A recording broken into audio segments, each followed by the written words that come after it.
1340 96.5 KVGC, the home of Giles Turner Sports, 3 times daily here. Get the latest on the local scene. Giles will have more for us coming up on the Argonaut boys' loss to Dinuba last night in their elimination from the state finals. Elsewhere in the news for this, a Friday. It is the first day of March for 2019. In the news for today, with the Sierras piled high with snow, this season's 3rd manual snow reading was taken yesterday.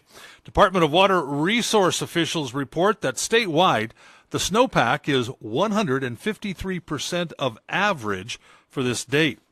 Now, much of this is the result of several atmospheric rivers during the month of February. Water officials say with more storms forecasted, this is shaping up to be an excellent water year. Thursday's survey at Phillips Station near Lake Tahoe recorded 113 inches of snow depth with a water equivalent of 43.5 inches, which is more than double what was recorded last month at the same location.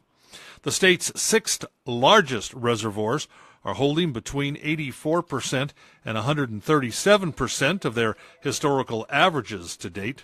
Locally, the levels at New Melones are 84%, with Don Pedro at 82%.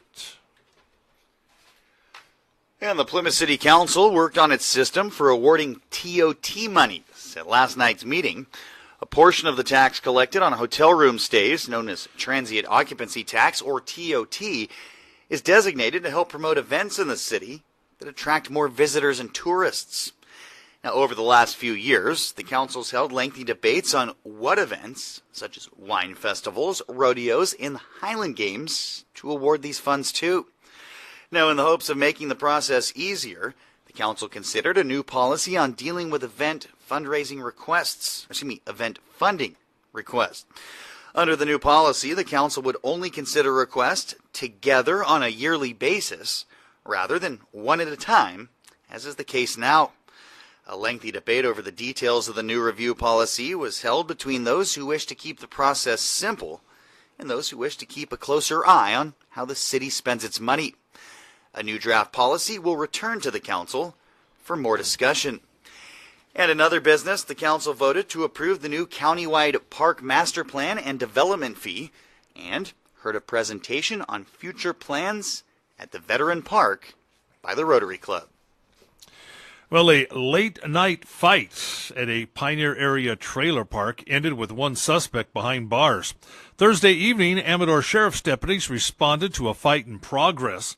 Upon arrival, deputies learned that one of the involved subjects, Brian Travis Smith, had fled the scene into the nearby woods.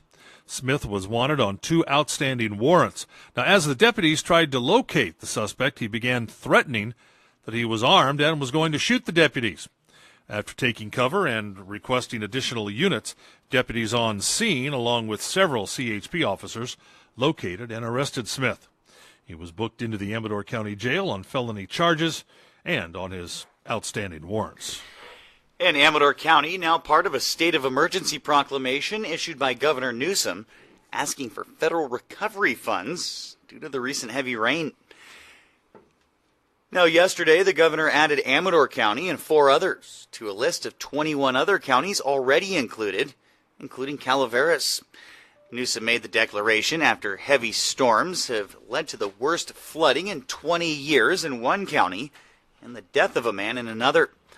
A series of atmospheric river systems swept across the state in January and February, resulting in high winds, causing widespread power outages and heavy snowfall and rain that produced dangerous flash flooding, causing mud and debris slides, along with ground erosion. Newsom said Thursday the emergency directs state officials to immediately request federal assistance to help communities recover from flooding, mudslides, and damage to critical infrastructure. Both Amador and Calaveras supervisors have voted to approve a local state of emergency declaration following widespread damage over the past 2 months. The official declaration now opens the door for the emergency funding. And PG&E is admitting that its equipment probably ignited the deadly campfire. The utility, which filed for bankruptcy protection in January, said Thursday that it's taking a $10.5 billion charge for related claims in its fourth quarter earnings. In an official release, utility officials stated, based on the information currently known to the company and reported to the California Public Utility Commission and other agencies, the company believes it's probable that its equipment will be determined to be an ignition point of the 2018 campfire.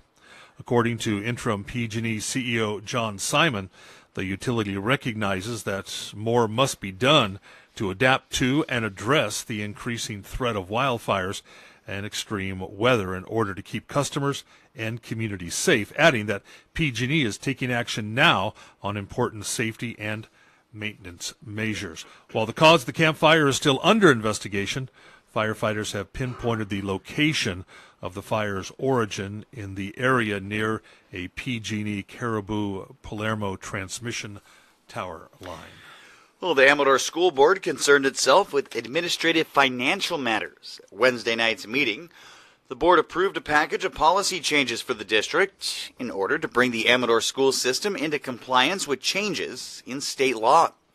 Now, these new policies include a 1-week delay when school board members start their term of office, to the policy that no student needs to pay an additional fee to participate in school athletic programs. Now, on the fiscal side, the board heard a pessimistic evaluation of the state's school funding situation entitled Silent Recession, which blamed the combination of high cost of providing special ed and the increasing cost of employee benefits, especially pensions, on the current squeeze felt by school districts, including Amador. And this Saturday, tomorrow, is Amador County Day, rain or shine at the Kennedy Gold Mine. Stop by and see what's been accomplished in the last 20 years since the Kennedy Mine Foundation assumed ownership of the property. Starting at 9:30, the mine buildings will be open for all to explore and enjoy. Docents will be on hand throughout the buildings and property to share stories and information. In the Change House, speakers will focus on geology, history, and mining.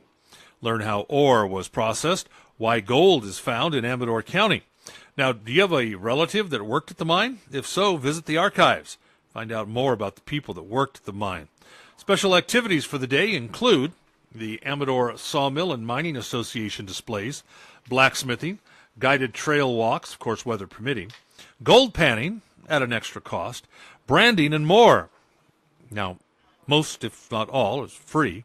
A deep pit barbecue will be served with a minimal fee from 11 to 2 tomorrow as well. For more information, visit KennedyGoldMine.com. And that's a look at local news on a Gold Country Friday morning from the KVGC News Center. I'm JD. And I'm Jim Geedy reporting. Remember, for the latest news, traffic, and weather 24 hours a day, be sure to visit our website. That's kvgcradio.com.